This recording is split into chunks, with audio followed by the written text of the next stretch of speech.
All right, all you positive heads, welcome, welcome. Here we grow again. Grateful to be back with you as always, and I am extra excited today to announce that over the next 7 episodes, the next 7 Monday and Friday episodes, not Wednesday, the Soul Share episode days, I'm going to be reading my book, The Golden Key, Modern Alchemy to Unlock Infinite Abundance.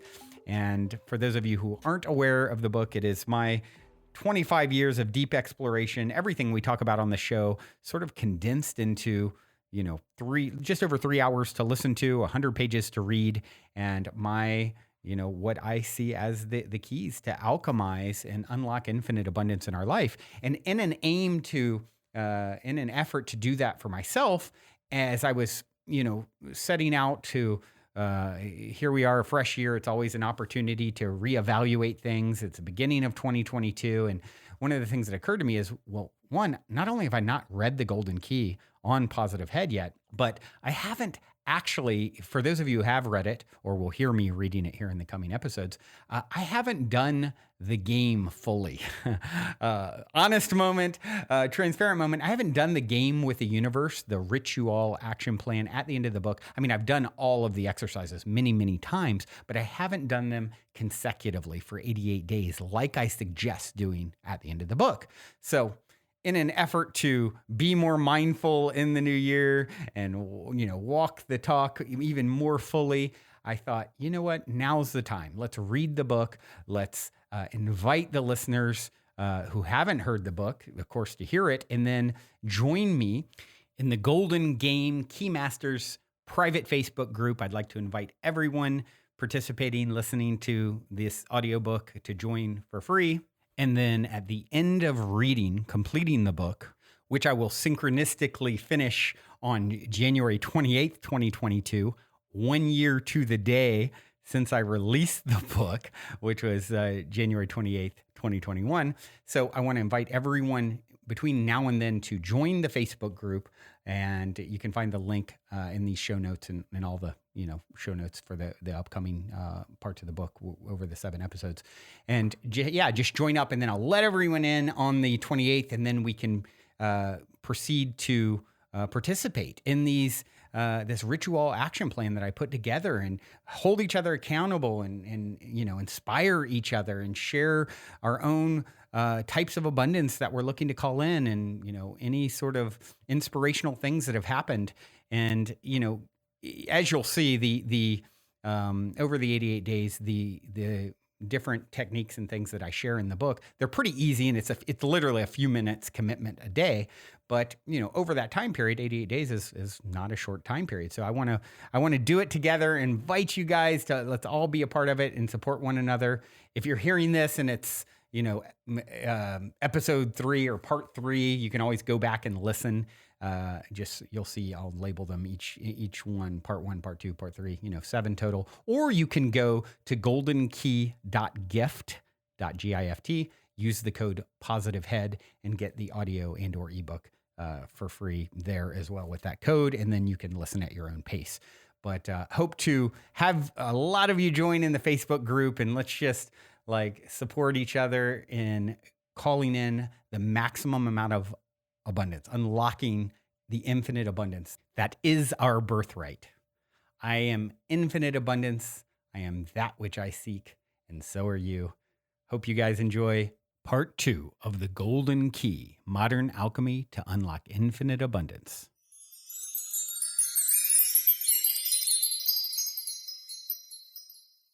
The second key, know the illusion. Once upon a time, I dreamt I was a butterfly, fluttering hither and thither, to all intents and purposes a butterfly. I was conscious only of my happiness as a butterfly, unaware that I was myself.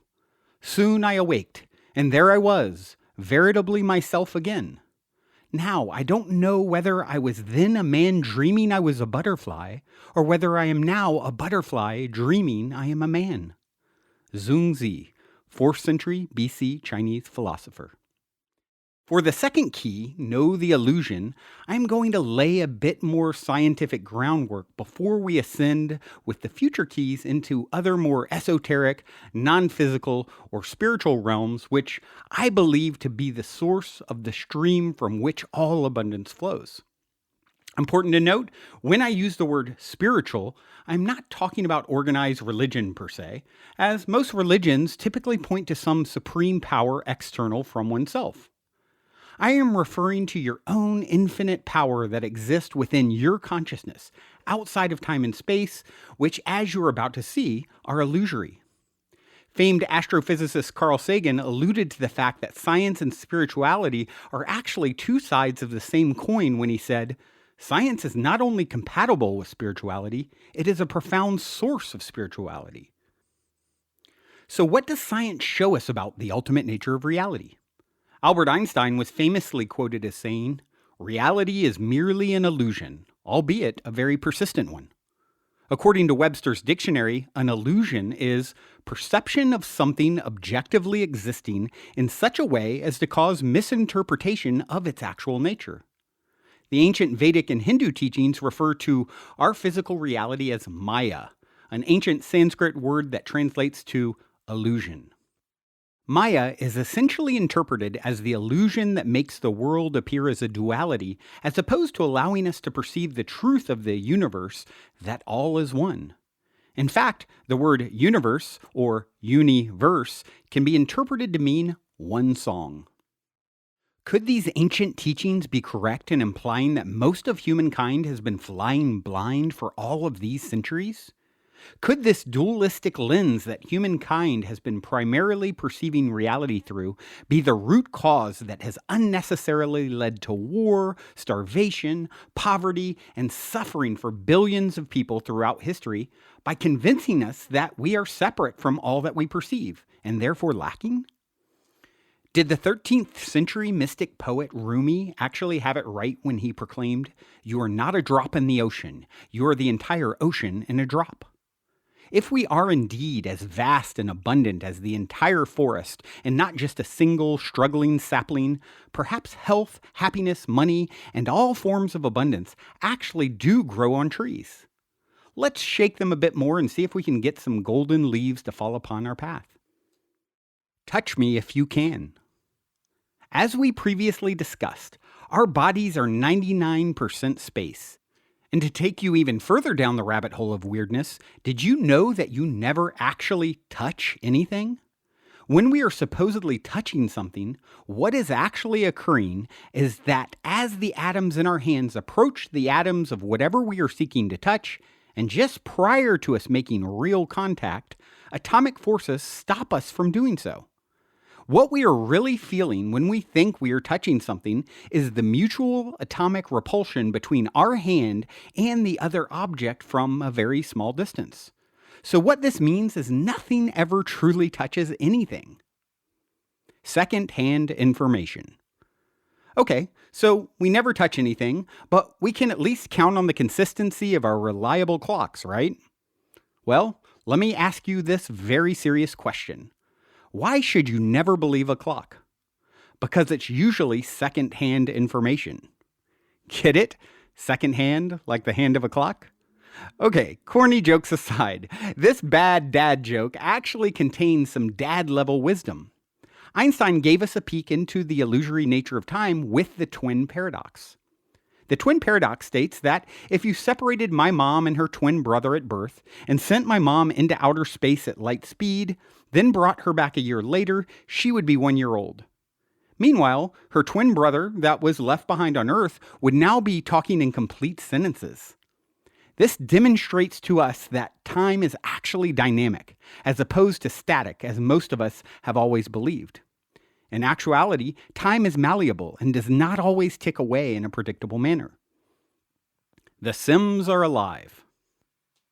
Now that science has proven that nothing is solid, everything is vibrations of energy, we don't ever touch anything, and time is an illusion, more and more of the brightest minds on the planet feel comfortable postulating about what actually may be the ultimate nature of reality.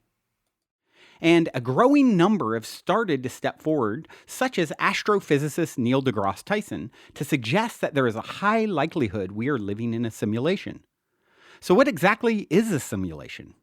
As host Greg Braden explains in his deep exploration of simulation theory on his show Missing Links, a simulation is essentially an experience that allows us to immerse ourselves in another external environment with the intent of mastering that foreign environment in a safe way without causing risk to ourselves. A virtual reality game is a good example of a simulation. It has a beginning and end, defined rules, and natural rhythms and cycles. Users have access to a reality outside of the simulation that they can tap into for guidance if necessary. However, as technology continues to improve, it will be harder for users to tell the difference between a simulation and the real world. A day will come in the not-so-distant future when the difference between the reality at hand and a virtual simulation are indistinguishable to the human eye.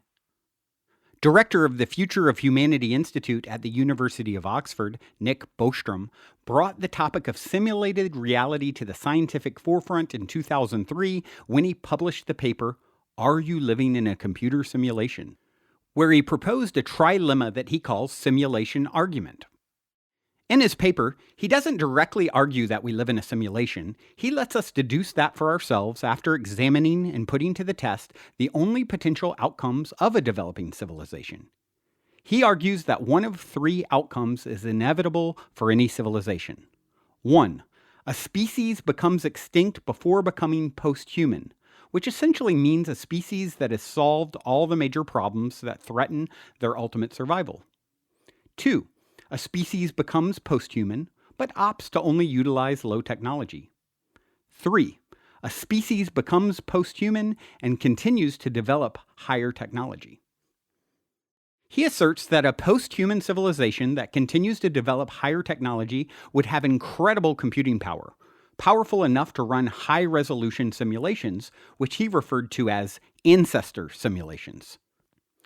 The simulated ancestors, or sims, within these ancestor simulations would be incapable of telling the difference from the original base reality because the two would be essentially indistinguishable.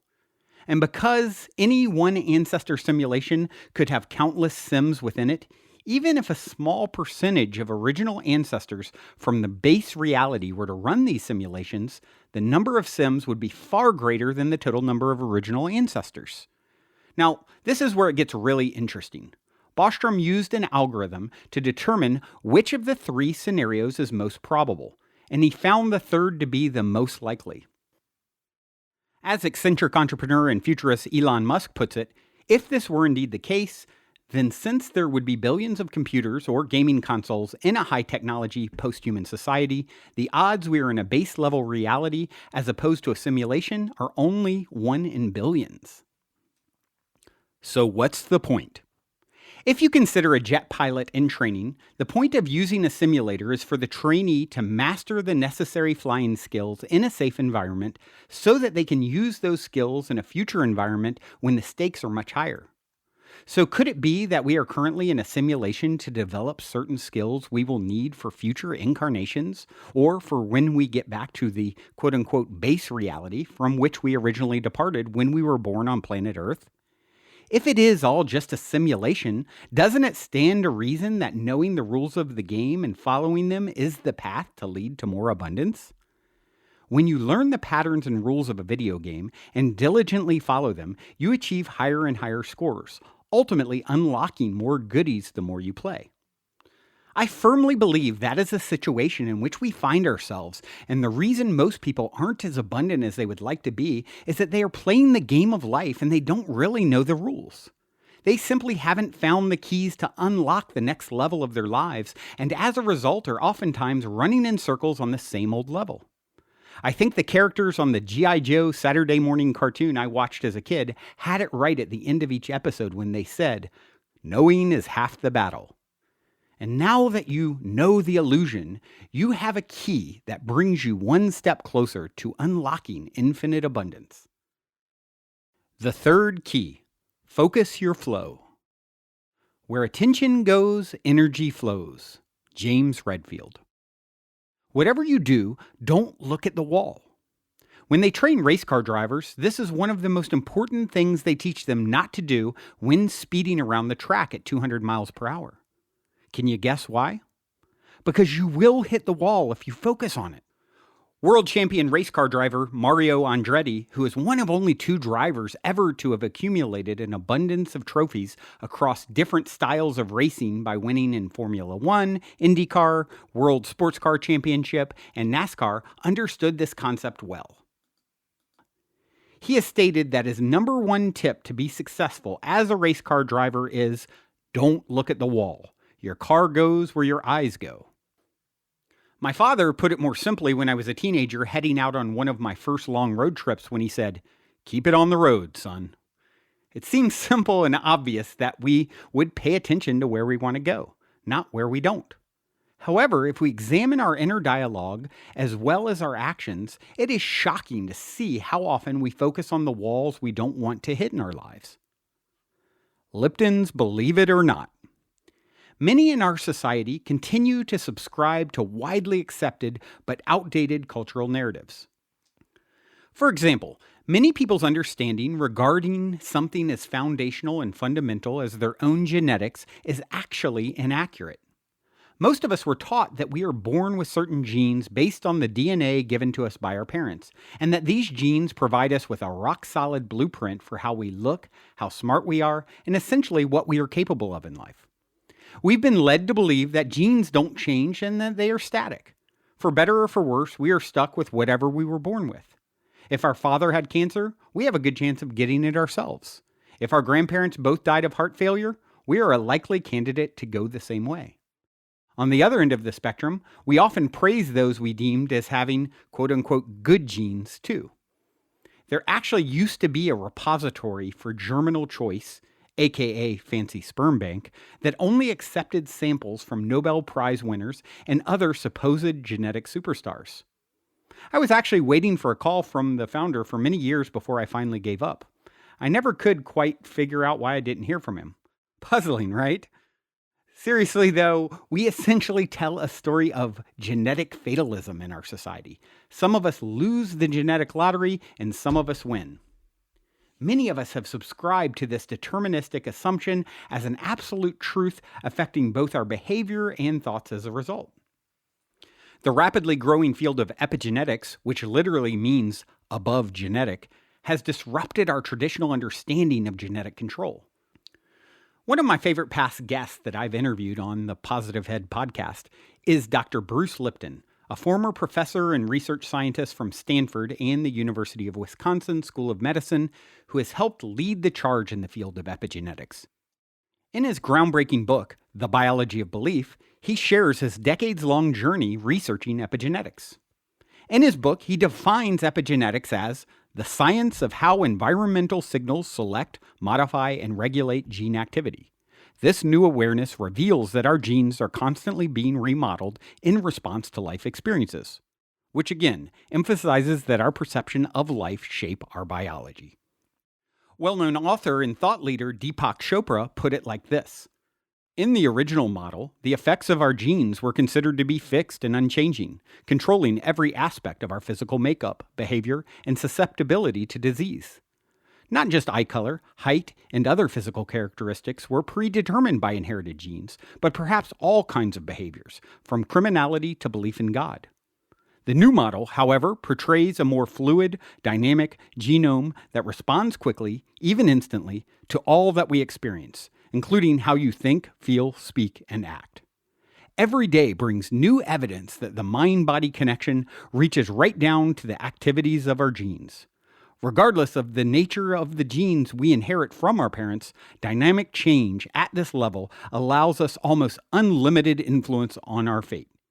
So, as you can see, it's time for the limiting human narrative of genetic fatalism to be rewritten as an empowering story of genetic volitionism. Plant good seeds. Our beliefs, as well as how and where we focus our thoughts and energy, is crucial. Another popular experiment that demonstrates this involves sending thoughts and intentions to 2 different plants over a period of time.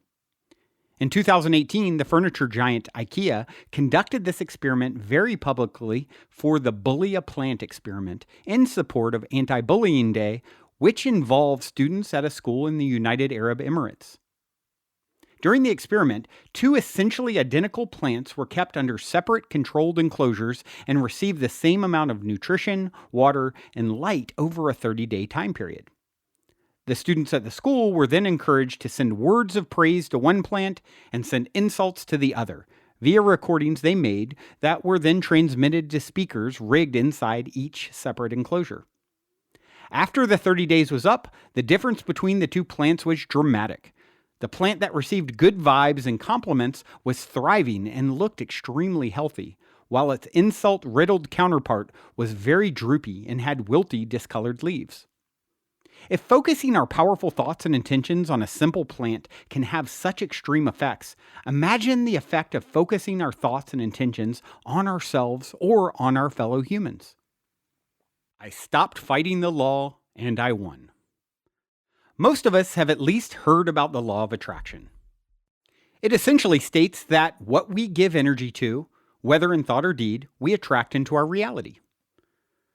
This concept has been somewhat controversial. Some swear by it, and others think it's just pseudoscience. But if it is indeed a real phenomenon, it doesn't really matter because just like any other law, such as the law of gravity, you don't really need to know how it works to be affected by it. If you walk off a cliff, for example, you're going to feel the repercussions of the law of gravity regardless of whether or not you understand gravity, or even if you aren't aware that such a thing as gravity exists. I believe the law of attraction, or however you refer to this phenomenon, is a fundamental rule of the game of life. And understanding this fundamental rule is a crucial step toward unlocking abundance because, like understanding gravity, understanding the law of attraction helps us to avoid unnecessary pitfalls. The issue is many people simply don't understand how it truly works. There's a misconception that belief is the only factor involved in the law of attraction. However, I believe there are many factors at play when it comes to what we are attracting into our reality, and our beliefs are just one of those factors. Other factors include your past experiences and state of consciousness, the energetic offerings of society and the collective consciousness, as well as your karma and dharma. Karma and dharma are ancient Vedic terms that refer to past deeds in this and past lifetimes, and your soul's grandest expression of service in this lifetime, respectively. So, as you can see, there are a lot of factors at play when we are cooking up what we wish to experience. A lot of people think the law of attraction means if they sit back and imagine a delicious bisque long enough, it will just magically appear in their bowl. Anything is possible, but most of the time we will also need to take some sort of action to attract what we desire. To keep with the soup analogy, think of manifestation as a recipe with many ingredients needed to achieve the desired result. Every time you make a manifestation soup, it will be unique because the ingredients themselves, as well as the amounts used, will always be slightly different. And even then, there are other energetic forces aside from your most immediate efforts that may lead to your soup having an unexpected flavor. So I wouldn't count on a nice bisque appearing if you're just sitting around trying to wish it up, especially since you've left out the key word in law of attraction: action. Be it to see it.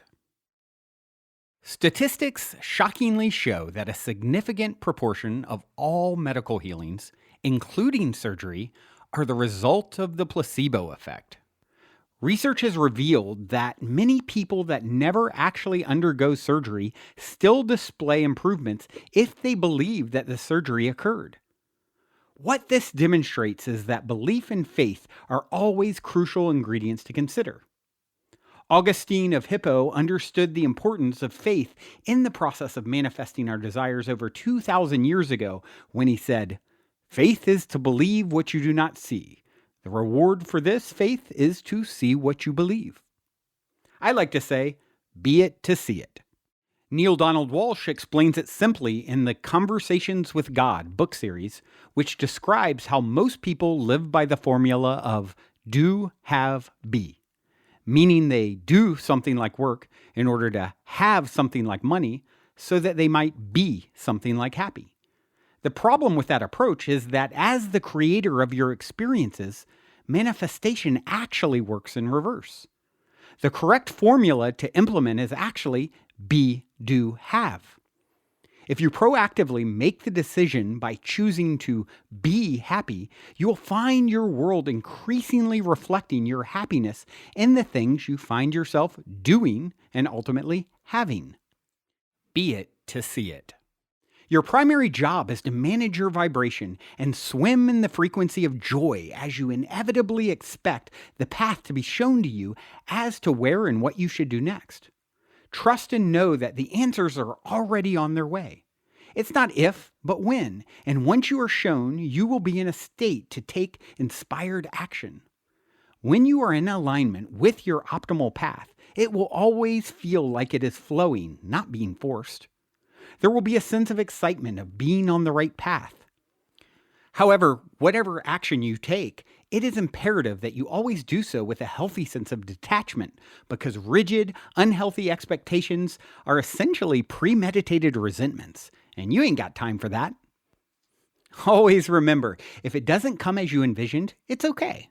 Because as Abraham Hicks says, things always work out for me. And it's always this or something better. Sometimes you are being led to what appears to be a dead end when really that chapter of your journey just ended because you learned or got what you needed from that particular experience. And now it's time to grow in a new direction. Grow till tall. Author and teacher Derek Rydall builds on the law of attraction with his concept of the law of emergence, using an analogy of an acorn. He explains that within an acorn, the full-grown oak tree already exists in potential, but will ultimately be realized only if the right conditions are created for it to grow. If instead of being planted in fertile soil, in the right climate with plenty of water, the acorn ends up in a child's pocket and then on a shelf in their bedroom, it will never reach its potential to become an oak tree. Derek goes on to essentially say that all of the abundance we could ever wish for our lives to yield is already inherent within each and every one of us, and it simply takes us creating the right conditions for that abundance to bloom.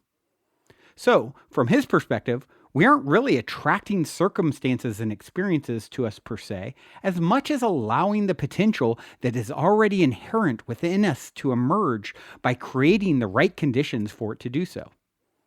Your higher self obviously has a very good sense of humor since you have been fishing for minnows sitting on the back of a whale your entire life. Luckily, more and more people are beginning to understand that at some level, they are creating their reality based on what they give their energy to, but there are still many who do not. Once you start to see it for yourself, it becomes really obvious how many other people are still giving energy to that which they don't want. Whether it's the person that sits next to you at work who's always complaining, or someone ranting on a Facebook feed, many people are consistently focusing their energy in the wrong direction. We all know that one person that talks and thinks a lot about sickness and disease, or dis-ease. Have you ever noticed that these types of people tend to get sick very often and are rarely at ease? I think I was lucky enough to intuitively understand how important mindset is at a young age because I started telling people early in my life that I don't believe in getting sick. As a result, I've never been admitted to the hospital since the day I was born. I have no aches and pains, and I can't say never, but I very rarely get sick. Nobel Prize winner Mother Teresa demonstrated a deep understanding of this concept when she said, "I was once asked why I don't participate in anti-war demonstrations. I said that I will never do that, but as soon as you have a pro-peace rally, I'll be there." Mother Teresa understood that what you give energy to, you create more of. That's why it is so important to focus your energy on being for something and against nothing. If you don't like something in your life, the best thing you can do is give it no energy. Now, this doesn't mean you should never acknowledge something that arises that you don't prefer and just stick your head in the sand either. Identifying what you don't want is actually very helpful when deciding what it is you do want. However, it is of paramount importance that once you identify what you don't want, to then shift your energy to focus on finding a solution, rather than continue fixating on the problem. Consider that from the most expanded perspective, there are no problems, only solutions. Think of every thought you transmit like a boomerang. It goes out and collects like energy to the vibration of the thought you are transmitting, and then adds that vibrationally similar energy to the soup of experience you are cooking up. Another good way to conceptualize this principle is to consider a guitar string. If you have two guitars next to each other and you pluck a string on one of the guitars, the same string on the other guitar will start vibrating too, because the two strings are in resonance with each other. Well, the same thing happens with your thoughts. Your string of thoughts will draw experiences to you that are a vibrational match of those thought strings you choose to pluck. So then by keeping your thoughts focused on solutions, you will attract experiences that dissolve your obstacles rather than fortify them. As mentioned previously, there are many factors at play when it comes to what we are attracting and stirring into our soup of experience. Even though our thoughts and beliefs aren't the only factors, they are definitely main ingredients. Arguably the most admired philosopher of all time, Jesus of Nazareth, stressed the immense power of belief when he said, "Truly I tell you, if you have faith as small as a mustard seed, you can say to this mountain, 'Move from here to there,' and it will move. Nothing will be impossible for you." Henry Ford also understood this when he said, "Whether you think you can or think you can't, you're right." So look on the bright side. You have never been wrong. The art of flow. Okay, so we know it is important to focus our energy on what we want more of and to put no energy toward things we don't want to flow into our reality. But what do we do when we attract something we don't want or expect? The secret is to learn to surrender to the waves. I like to think of myself as a cosmic surfer that is learning to ride the waves that rise and fall, flowing with what is unfolding, not paddling against the current any longer, as that is exhausting. Anytime I catch myself feeling agitated and stuck, the moment I let go of my desire to control the situation and remind myself to stop resisting, I instantly feel a deep sense of relief. It's as if I have burst through the water's surface, finally catching my breath. Surrendering in this way immediately eases the tension and frees up my precious energy so that it can flow toward a solution. Society has taught us to fight for what we want, to go upstream, but as Abraham Hicks teaches, nothing you want is upstream. Some of the happiest people I know are those that just go with the flow of where life is taking them next. Oftentimes nomadic, or gomadic as I like to call it, they typically have no major agendas and no definitive plans. Instead, they just focus on becoming more adept at riding the waves of life in synchronicity. As you become more sensitive to reading and sifting through energies to determine where to place your powerful focus, you will also begin to realize the importance of knowing when to surrender to what is wanting to unfold that is outside of your conscious intention to manifest. Michael Singer wrote a great book called The Surrender Experiment that documents how his rich and fascinating life journey unfolded through repeated acts of divine surrender, allowing himself to be attached to nothing and viewing everything as helpful feedback, informing him where he should navigate to next.